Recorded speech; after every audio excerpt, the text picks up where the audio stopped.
Hindi ka na ulit bibili ng garlic sauce sa labas kapag nalaman mo na kayang-kaya mo pala itong gawin sa bahay. Madali pa to sa Easy, tuturuan ka ni Tipsy. Let's go! Yo! Welcome to Pimp Your Food! Habang nire-record ko ang voiceover na to, ang garlic sauce na ginawa ko dito sa video na to ay paubos na. Kasi sobrang trip namin yan ni Macy's at ngayon ibabahagi ko sa inyo. So bago natin gawin yan, ayan, nagsalang lang ako dito ng corned beef at ipiprito ko yan sa sarili niyang mantika. Kasi gagawin natin yan crispy corned beef. At ngayon nga gawin na natin ang ating garlic sauce gamit ang ating Simplas portable blender. Diba? Ang cute, no? 600 ml yan. Tapos white and gray at talaga namang minimalist ang design. Quality food grade ang material, tas yan stainless steel ang kanyang blade.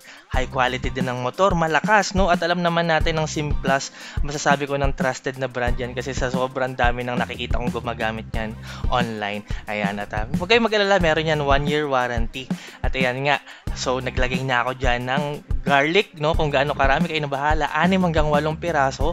Balatan nyo syempre, tapos sa isang tub or kalahating tasa, 1/2 cup ng plain Greek yogurt, 1/2 cup ng mayonnaise, kalahating lemon, yung katas, yung lemon juice, tapos salt and pepper to taste at isang kutsara ng asukal. Pwede nyo yung palitan ng honey kung meron kayo, ano. Tapos ayan, i-blend lang natin hanggang sa maging smooth, no, at maging well blended. Nakita nyo naman, talagang very handy nito. Hindi lang sauce ang pwede nyo gawin dyan. Dyan din ako gumagawa ng marinade. At syempre, pwede kayong gumawa dyan ng fruit juices, ng smoothies, ng milkshakes, at kung ano-ano pa. Ayan, talagang magandang gamitin. Madali.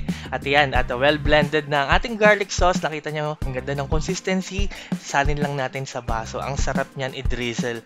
Ang sarap ibuhos, no? Kahit sa prito, sa inihaw, sa sandwich, sa burger, kahit saan. Kung basta mahilig kayo sa bawang. At yan, nakita nyo naman na piprito na sa sariling mantika. Ang ating corned beef, maglalagay lang ako dyan ng aking diced onions. Tapos tutuloy natin ang pagprito niyan hanggang sa maging crispy na katulad niyan. Alright.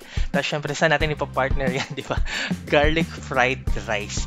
Ayan, syempre. Diba?